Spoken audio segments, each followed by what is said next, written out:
Hello दोस्तों, आपका मैं फिर से स्वागत करता हूं मेरे YouTube channel Rajesh official the cop पे। और आज हम बात करने वाले हैं आरपीएफ कांस्टेबल और एसआई के बारे में। एक बहुत बड़ी वैकेंसी आने वाली है रेलवे पुलिस के अंदर, और जो भी वर्दी का इंतज़ार कर रहे हैं, वर्दी पहनना चाहते हैं, उनके लिए एक बहुत बड़ी अपॉर्चुनिटी है ये कि वो अगर इसमें अगर भर्ती होना चाहते हैं तो इसका क्या क्या सिलेबस रहेगा, कितनी वैकेंसी आएगी, क्या क्या इसमें एलिजिबिलिटी है, क्या आपकी स्टडी होनी चाहिए, क्या एजुकेशन होनी चाहिए, क्या इसके अंदर फिजिकल होगा, उन सब के बारे में आज हम बात करने वाले हैं। तो आज हम बात करते हैं आरपीएफ, एसआई और कांस्टेबल की।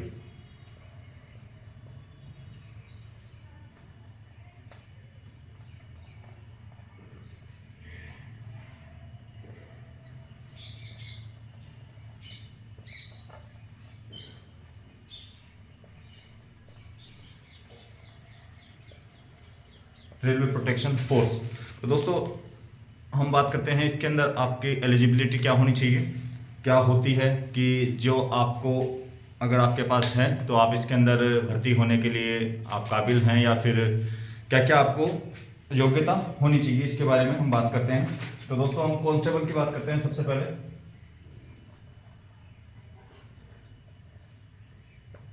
तो कांस्टेबल की जो एज है वो 18 से 25 एज वाला लड़का जो भी आरपीएफ में भर्ती होना चाहता है उसकी एज 18 से 25 वर्ष होनी चाहिए। और जो एससी एसटी से बिलोंग करते हैं उनको 5 साल का रिलैक्सेशन दिया जाएगा, और जो ओबीसी से बिलोंग करते हैं उनको 3 साल का रिलैक्सेशन दिया जाएगा। अगर वो 25 से 28 साल तक भी है तो ओबीसी वाले कैंडिडेट इसके अंदर पार्टिसिपेट कर सकते हैं, और जो एससी वाले हैं वो 30 साल तक इसके अंदर पार्टिसिपेट कर सकते हैं। वहीं बात करते हैं अगर हम फिजिकल की,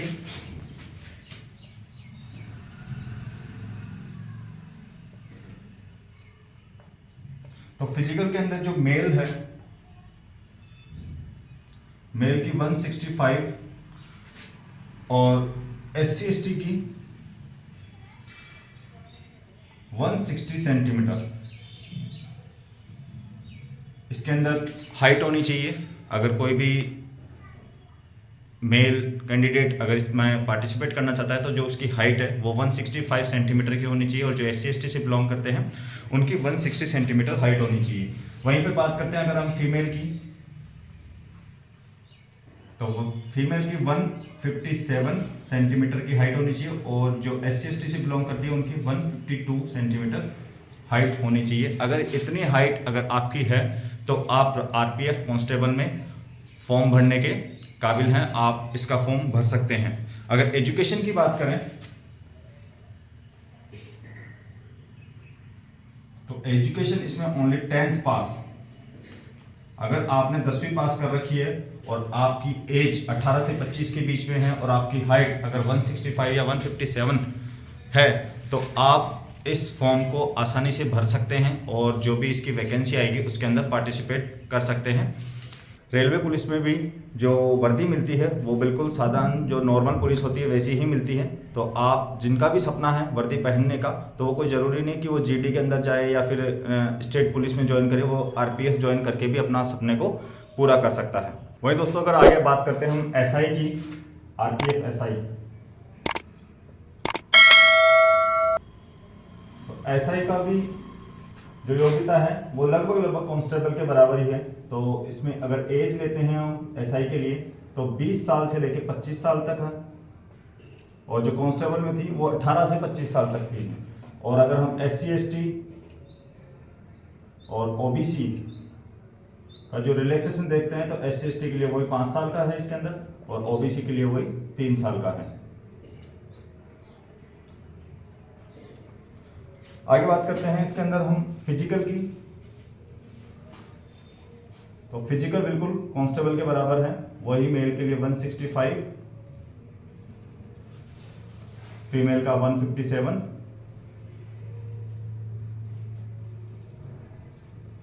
और जो रिलैक्सेशन है वही 160 और 152। बस इसके अंदर एक फर्क आता है, तो वो है एजुकेशन क्वालिफिकेशन।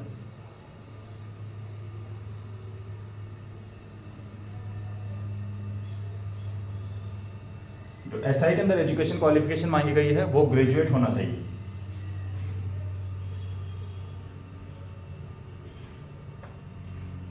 ठीक है दोस्तों, आगे बात करते हैं इसके सिलेक्शन प्रोसीजर की। तो सिलेक्शन में क्या क्या होता है इसके, तो सिलेक्शन जब होगा तो इसका सबसे फर्स्ट नंबर पे होता है एक सीबीटी। आपको एक कंप्यूटर बेस्ड टेस्ट देना होगा, उसके बाद में जो सीबीटी में पास होगा, सीबीटी के बाद में सेकंड नंबर पे उसका होता है फिजिकल पीईटी। पीईटी के बाद में उसका होगा डॉक्यूमेंट वेरिफिकेशन डीवी, और उसके बाद में होगा उसका मेडिकल।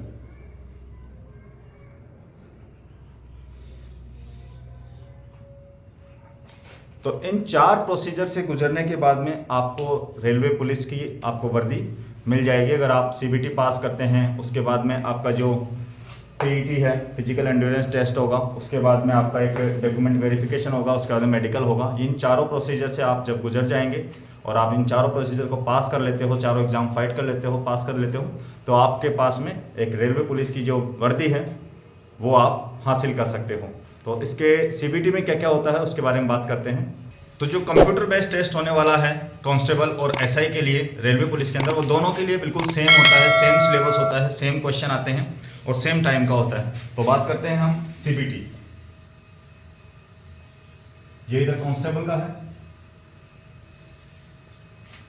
और एसआई।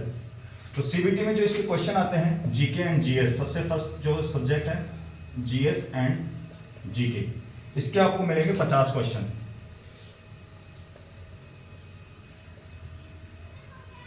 सेकंड नंबर पे आता है मैथ्स, मैथ्स के होंगे आपके 35 क्वेश्चन। थर्ड नंबर पे आता है रीजनिंग, रीजनिंग के भी आपको मिलेंगे 35 क्वेश्चन। तो टोटल क्वेश्चन हो जाते हैं इसके अंदर 70 और 50 120। 120 क्वेश्चन होंगे आपके सीबीटी में और 120 क्वेश्चन 120 मार्क्स के होंगे। तो जो इसके मार्क्स होंगे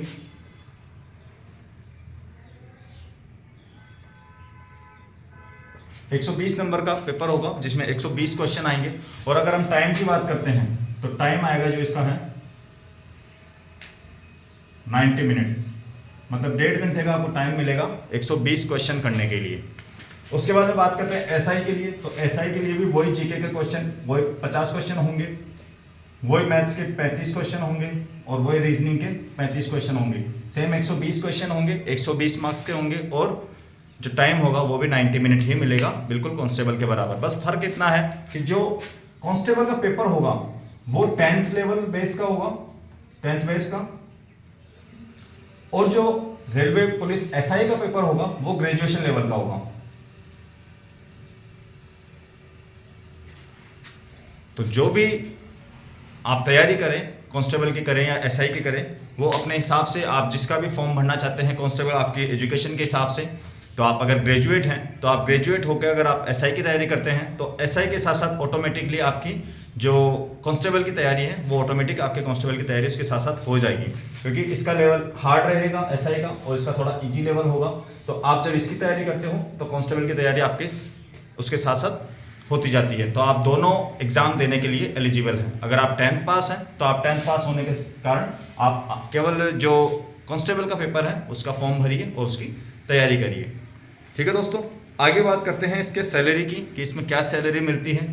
देखो दोस्तों, सबसे बड़ा मोटिवेशन अगर किसी वैकेंसी जॉब के लिए होता है वो एक सैलरी होती है, क्योंकि जब आप जॉब लग जाएंगे तो क्या होगा, उससे आपको कितना पैसा मिलेगा, क्या सैलरी मिलेगी, जिसके कारण आप अपने जो भी ज़रूरतें हैं, आपका बेसिक खर्चे हैं, आप उनको झेल पाएँ, उनको पूरा कर पाएँ, आपके सपनों को पूरा कर पाएँ। तो जो सैलरी मिलेगी उसके बारे में बात करते हैं। तो दोस्तों, अगर हम सैलरी की बात करते हैं तो कांस्टेबल के लिए जो सैलरी है आरपीएफ में वो आती है 21,700। ये आपकी बेसिक सैलरी है कांस्टेबल के लिए 21,700। इस 21,700 के बाद में आपको टीए मिलता है, डीए मिलता है, एचआरए मिलता है, हार्ड ड्यूटी अलाउंस मिलता है। तो वो सब चीज़ मिलके आपकी जो सैलरी आती है वो लगभग 35,000 रुपये के समथिंग आपको सैलरी मिलेगी जब आप इसके अंदर सेलेक्ट हो जाते हो। और स्टेट गवर्नमेंट की वैकेंसी है, तो स्टेट गवर्नमेंट की जॉब है, तो आप जैसे ही ज्वाइन करते हो तो ज्वाइन करते ही आपको इतनी सैलरी आपके अकाउंट में मिलेगी। क्योंकि जो स्टेट गवर्नमेंट की वैकेंसी होती है, जैसे राजस्थान गवर्नमेंट में अगर कोई सेलेक्ट होता है, अगर आप राजस्थान पुलिस में सेलेक्ट होते हो कांस्टेबल के अंदर, तो उसके अंदर इतना पैसा नहीं मिलता है, क्योंकि 2 साल तक आपको, जब तक आप परमानेंट नहीं होते तब तक आपको आधी सैलरी मिलती है। तो उसी हिसाब से अगर आगे बात करें हम एसआई के लिए, तो जब आप एसआई में भर्ती होते हो तो आपको जो सैलरी मिलेगी वो आती है लगभग 35,400 के समथिंग। ये इसका बेसिक है, और इसी बेसिक के ऊपर आपको एचआरए, डीए, टीए सब मिला के आपकी सैलरी लगभग 42,000 से 45,000